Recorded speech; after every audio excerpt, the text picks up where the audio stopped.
Admito que hoy por hoy ya no es posible pensar en el dominio del trivio, gramática, retórica y dialéctica, y el cuadrivio, aritmética, música, geometría y astronomía, de la historia natural y de la historia general a la vez. Quizá lo sea en un futuro si, rellenando un poco las vastas lagunas en todas estas disciplinas, su exposición logra simplificarse, o si por lo menos las humanidades logran sobreponerse a la brecha con las ciencias exactas y naturales que supuso el año de 1905. Todavía Pavel Flariensky era un ingenio universal al estilo de Lomonosov, pero de otros científicos y humanistas que fueron sus contemporáneos, como Freud o Marañón, he de decir que no me pondría en tratamiento con ellos. Y de nuestros contemporáneos hay que señalar que a Murray Gell-Mann solo se lo recuerda por sus contribuciones científicas, y que Chomsky ha dicho cosas interesantes en gramática, pero muchas tonterías en otros campos. Naturalmente otros dirán que también ha dicho tonterías en gramática. Por más que esto ha pasado, un profesor de universidad me quitase no sé cuántos puntos en un examen, claro, con unos criterios establecidos por él mismo, en un examen por haberme referido a él como el gramático Chomsky, cuando, según este profesor, no era importante por eso, sino por otras cosas. Aceptemos, pues, la división entre ciencias y letras y admitamos que las calificaciones en letras son enormemente subjetivas y, por lo tanto, sujetas a los caprichos de profesores letrasados. Pero es que ahí no queda la cosa. Resulta que los filólogos se preguntan entre sí si son de lengua o de literatura. Mal vamos si alguien es solo de lengua, ya que lo que se conoce con ese nombre no son sino instrumentos para entender la literatura.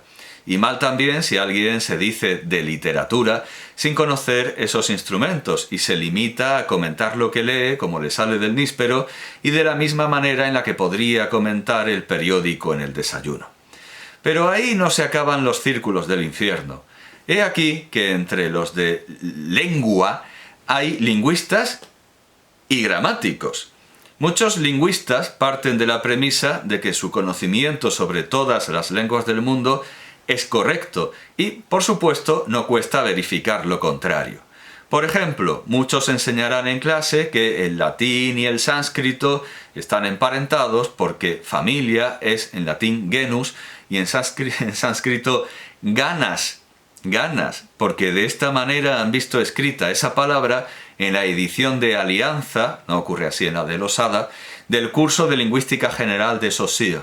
O, tirando de un pasaje de Boas, absurdamente deformado por la tradición oral, explicarán que los esquimales tienen 200 palabras para llamar a la nieve, cuando ahora decir esquimal es como decir lo que en Estados Unidos llaman la palabra con N. Los gramáticos son aún peores, y con diferencia la peor especie es la de quienes lo son de su propia lengua, son gramáticos de su propia lengua, entre los que no es frecuente oír, cuando se les da un ejemplo del latín, que estamos hablando del español. Estos solo se preocupan de aplicar unas reglas que no entienden o de crear principios sin ton ni son, como aquello de se escriben con G las palabras terminadas en gen, salvo jejen y comején, o como el maestro del cuento de la malvaloca de los Quintero. Niño, sordao, barcón, ardaba y mardita sea tu arma, se escriben con L. Por eso suelen dar en el oficio de gramático muchas personalidades próximas a la discapacidad intelectual, que me recuerdan a esos monaguillos con esas características que cuando pasan el cepillo prescinden de toda sutileza y cuando alguien se hace el despistado le pegan con él. Una vez vi también a uno en la catedral de Sevilla, encargado de vigilar que no se hicieran fotos, y por más explicaciones que dieran los turistas o fingieran no entender, lo cierto es que ahí no hacía fotos ni Dios. La mayoría de los gramáticos, pasados ya los tiempos en que quienes ejercían esta profesión eran filósofos o filólogos o simplemente pensaban, se limitan a decir lo que está bien. Pasado este periodo ahora se limitan a decir lo que está bien o mal y, como su modelo, el autor de la Appendix Probi, muchas veces son capaces de enmendar la plana y leerle la cartilla al mismísimo Cicerón, porque en la Appendix Probi se condenan cosas que están en las cartas de Cicerón, con el agravante de que no dejan de insistir en que no lo hacen, que su labor es meramente descriptiva y no prescriptiva, cosa que desmienten a boca llena las pruebas para entrar en la universidad o en la Guardia Civil. Un lingüista se dará cuenta de que los vulgarismos surgen para enmendar los defectos del sistema culto. Por ejemplo, el vulgo escribirá, cuando tenga que hacerlo, todo sin H, de la misma manera que Iam pasó a nuestro culto, Iam pasó a nuestra lengua culta, no somos evangélicos, pasó a nuestro sermón culto, ¿no? Pasó a nuestro sistema culto, pasó a nuestro culto ya. Pues ya es una palabra que no se considera inculta, ya, vamos, es una palabra que no se considera ni culta ni inculta, pero bueno, en fin, decimos, sí, se considera culta, porque luego tenemos, claro, es muy breve, sí, pero breve también es así y tiene su variante vulgar, así. No, sí, pasó a nuestro culto ya, porque la M final no se pronunciaba, y de hecho hay que tener en cuenta que en la sinalefa no contaba para hacer sinalefa no contaba la M final, o sea que ya era débil y luego directamente desapareció. Tenía que ser una especie de nasalización y luego ya ni eso, la M final dejó de pronunciarse. O para enmendar que la rareza, o para enmendar la rareza de hubiera o hubiese, se sintetiza en formas, esa rareza se sintetiza en formas como fuera venido, en lugar de decir hubiera o hubiese venido, dice fuera venido. De la misma manera que en el paso del latín al castellano, en eo, en el verbo eo, yo voy, algunas formas se tomaron, como ese propio voy, que además es voy ahí, guado, ic, voy ahí, para ampliar y para especificar, porque claro, algunas formas se tomaron de guado porque el resultado de eo era poco útil, era muy pequeño, era demasiado pequeño. O el sistema vulgar, descontento con la identidad de presente y pretérito perfecto simple en algunos verbos, usará llegamos para el presente y lleguemos para el pretérito perfecto simple. Pero igualmente descontento con irregularidades innecesarias, hará lo mismo con andar, diciendo andamos y andemos. Por pretérito perfecto simple de andar, usará el subjuntivo andemos para evitar ese estrafalario anduvimos. Para no confundir así con sí, dirá asín. Como la D intervocálica viene a ser como la M final latina o la F en la palabra padre en egipcio jeroglífico, dirá iros en lugar de idos. Nadie dice idos en realidad. Ios, bueno, en fin. O molesto con un número excesivo de pronombres, dirá se venís por os venís, llegando a un resultado parecido, un resultado similar al checo. Pero para que quede claro que usa irse como imperativo plural, creará la forma irsen, con esa N de plural. Todo esto tiene lógica, pero al gramático solo le importa lo que considera la norma culta, y que ni siquiera coincide con los clásicos. Cervantes dice mesmo y olla, y además lo dice en el mismo capítulo del Quijote que les he mandado leer a mis alumnos de educación secundaria para personas adultas. Les he dicho que es un modelo literario, pero que no es un modelo lingüístico.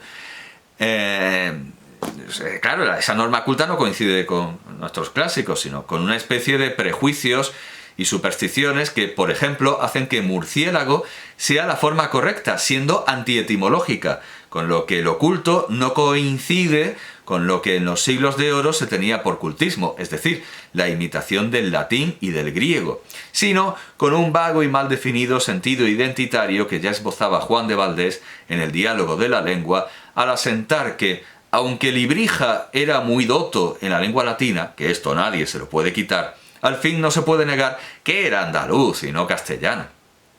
Vale que los castellanos, creyendo erróneamente que es suya la lengua que ya no es sino española, al igual que el catalán es también valenciano y mallorquín y menorquín y algunas otras cosas, quieran corregir a los latinos y a los andaluces, Nebrija era ambas cosas, diciendo que el castellano no es latín ni andaluz, pero el criterio nunca será racional ni mucho menos científico.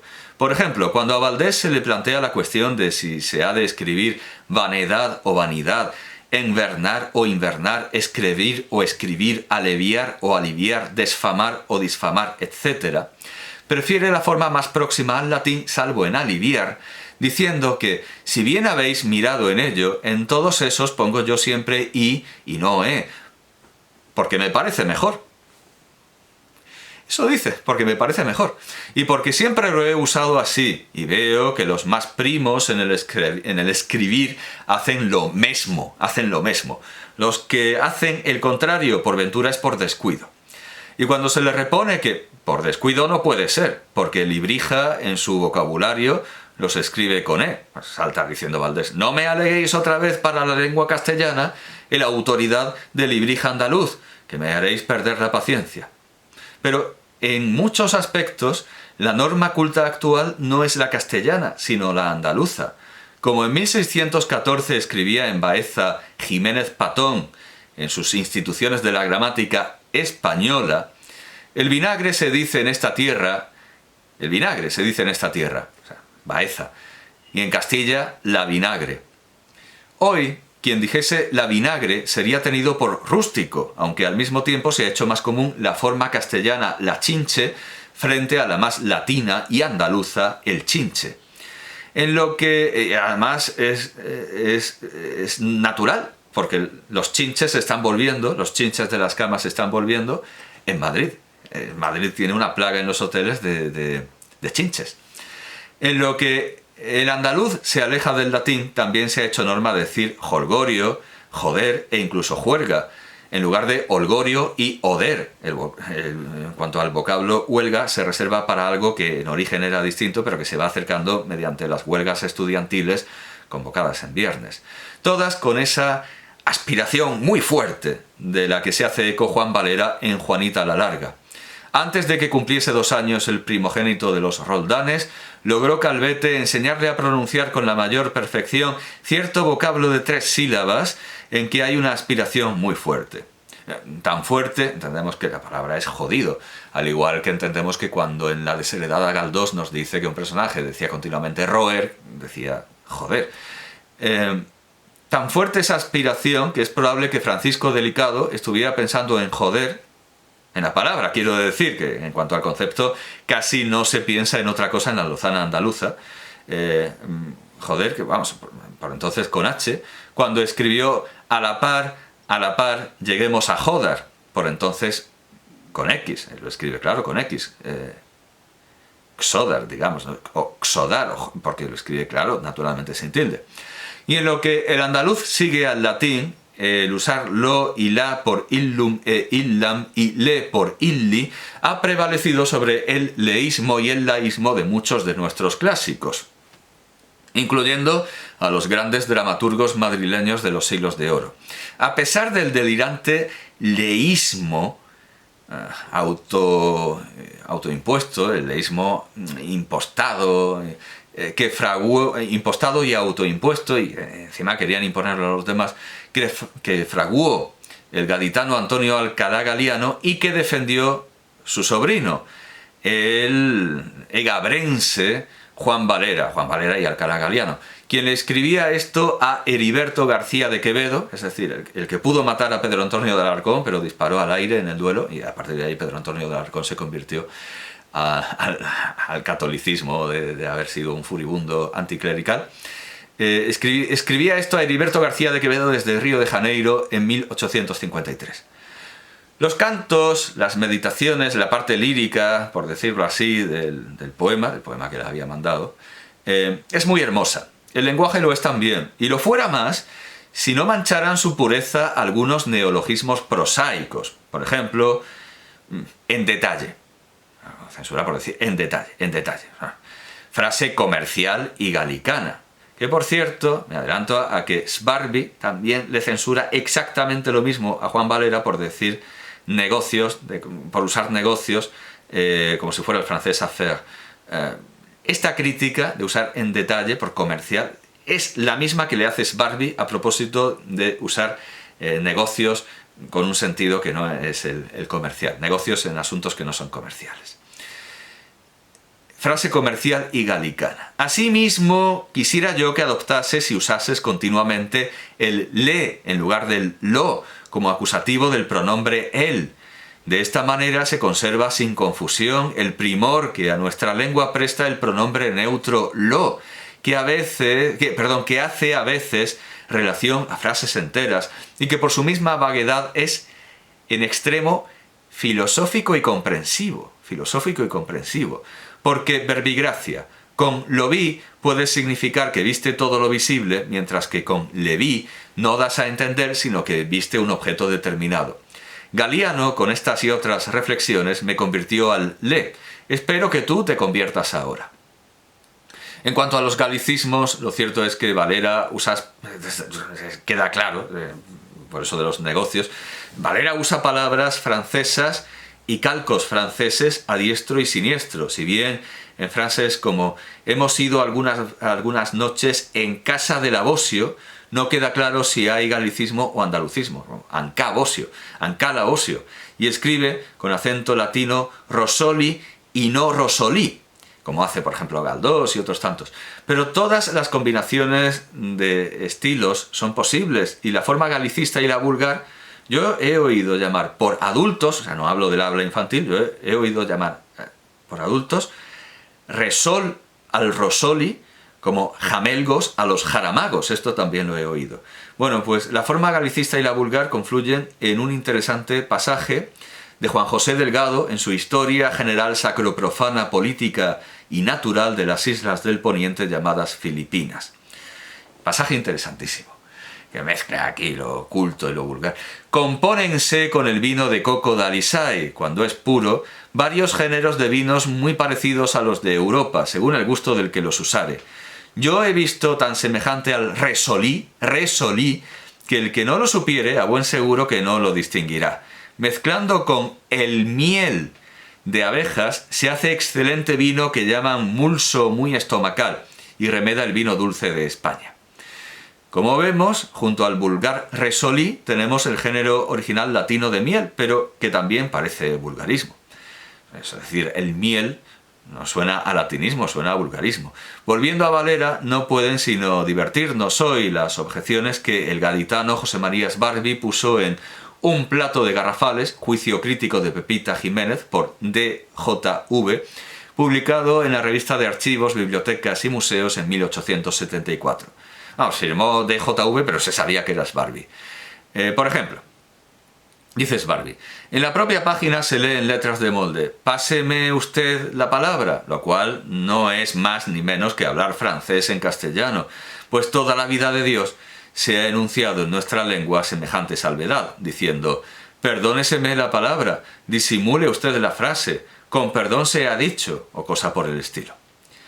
O, la vida de siempre, y algunas... Esto es paradójico, porque claro, acaba de decir toda la vida de Dios, de toda la vida de Dios. Y ahora se opone a que se diga siempre frente a toda la vida de Dios. Es decir, es como si estuviera negando el derecho a los españoles de ser ateos o de dejar de hablar de Dios. La vida de siempre. Va a criticar la palabra siempre, cuando él ha dicho toda la vida de Dios. La vida de siempre y algunas palabras adelante. La gente formal de la tertulia es la de siempre. Y dice, es galicismo puro, por más que algunos escritores castizos, sobremodo condescendientes o tolerantes, no tendrían reparo alguno en absolverlo de tal nota. Los franceses dan tanta extensión al uso de su adjetivo de su adverbio siempre, que insensiblemente nos lo han inoculado con la influencia que, más de lo que manda la ley, ejercieran en nuestra lengua. Prueba de ello, extraño tiempo verbal, por cierto, prueba de ello son, entre otras de este jaez, las frases siguientes. Lea usted siempre, que yo escucho con gusto. Claro, esto es un galicismo crudo, es incorrecto, pero esto no es lo que ha dicho Valera. Estoy malo siempre. Esto tampoco está, esto no es como lea usted siempre, no, estoy malo siempre sí se puede decir.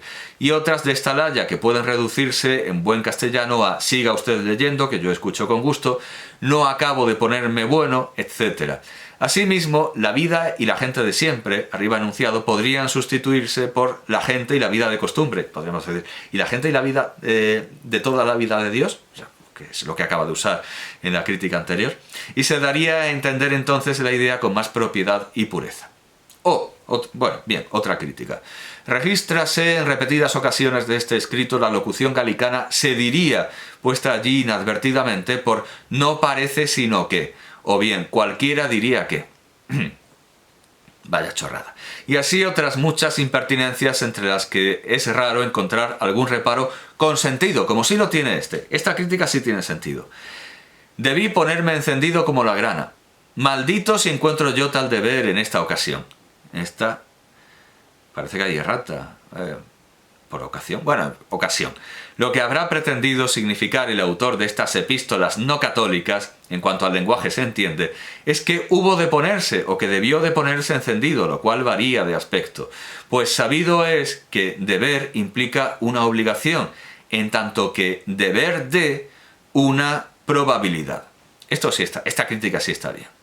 Ahí sí que desbarró Valera.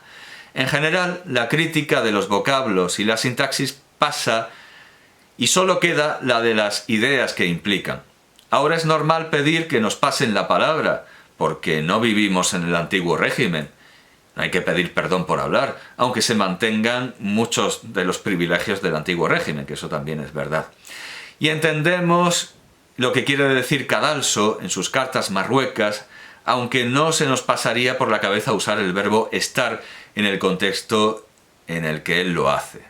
Dice Cadalso: pasaba yo un día por el frente del regimiento formado en parada, pues tampoco diría por el frente, porque el frente es cuando se combate, cuyo aspecto infundía terror. Oficiales de distinción y experiencia, soldados veteranos, armas bien acondicionadas, banderas que daban muestras de las balas que habían recibido, y todo lo restante del aparato verdaderamente guerrero daba la idea más alta del poder de quien la mantenía.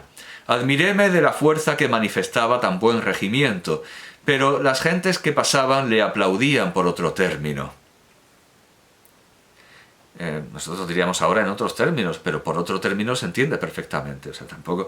Vamos a ver, no hay una sola manera de decir las cosas. Le aplaudían por otro término. «¡Qué oficiales tan bonitos!», decía una dama desde el coche. «Hermoso regimiento», dijo un general galopando por el frente de banderas. «¡Qué tropa tan lucida!», decían unos. «Bella gente», decían otros. Pero ninguno dijo: «Este regimiento está bueno». Me hallé poco en una concurrencia en que se hablaba de un hombre que se deleitaba en fomentar cizaña en las familias, suscitar pleitos entre los vecinos, sorprender doncellas inocentes y promover toda especie de vicios. Unos decían: «Fatal es este hombre», otros: «Qué lástima que tenga esas cosas», pero nadie decía: «Este es un hombre malo». Ahora, Benveley, ¿qué te parece de una lengua en que se han quitado las voces bueno y malo? ¿Qué te parecerá de unas costumbres que han hecho tal reforma en la lengua? El mismo tipo de crítica moral a los modismos lo vemos en Fray Antonio de Guevara. Es el mismo tipo de crítica moral. Lo vemos en Fray Antonio de Guevara en su letra para don Francisco de Mendoza, obispo de Palencia, en la cual se declara y condena cuán torpe cosa es decir «besos las manos», de 1533.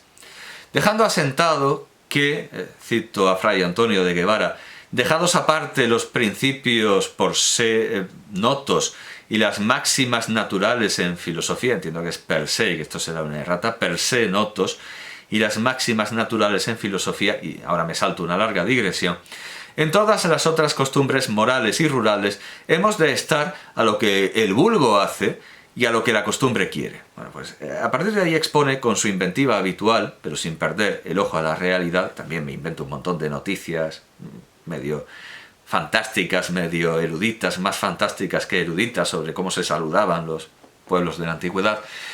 En el Reino de Valencia, cuando se topan, se saludan de esta manera: «Ben seao vengut, monseñor», como si dijese «vengáis enhorabuena, señor mío». Y al tiempo que se despiden, dicen «adeo riao, perote», que quiere decir «quedaos adiós, Pedro». Al cual le replica el otro «anao en bo hora», como si dijese «andad enhorabuena». En Cataluña, cuando topan con alguno, le saludan de esta manera: «ben seao arribat», como si dijesen «bien seáis arribado a la tierra». Acá en nuestra Castilla es cosa de espantar, y aun para hacer reír, las maneras y diversidades que tienen en se saludar, así cuando se topan como cuando se despiden.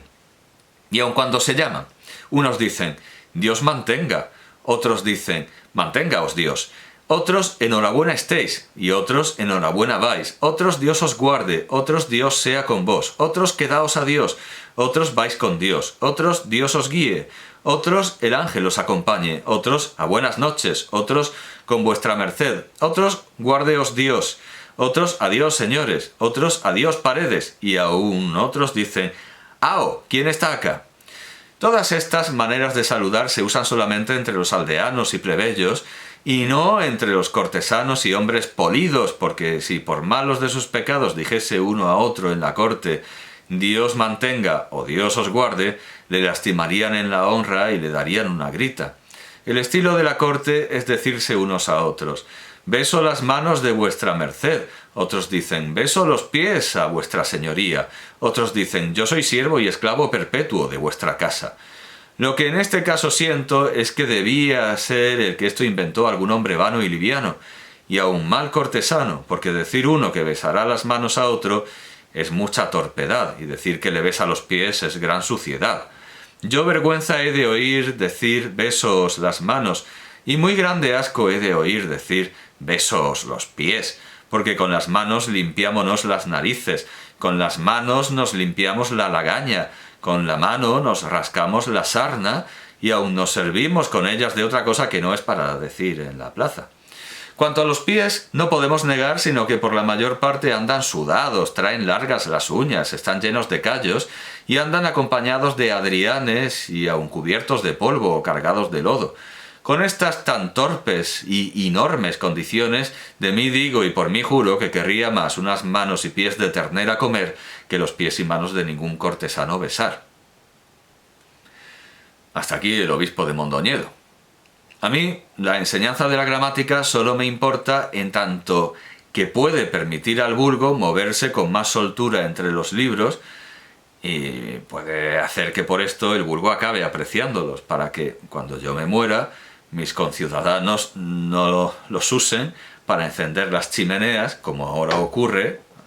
Contaron que había una casa de un médico que compró un hombre del pueblo y usaba las obras de Tolstói para encender la chimenea, ni para que mis conciudadanos se conviertan en una especie de Morlocks. También para que sepan, o sea, también por su bien, para que sepan que si se ponen en manos de un abogado o un médico que diga cosas como lo vacias, lo vacias, o dámele, lo más probable es que acaben sin casa en la calle o muertos.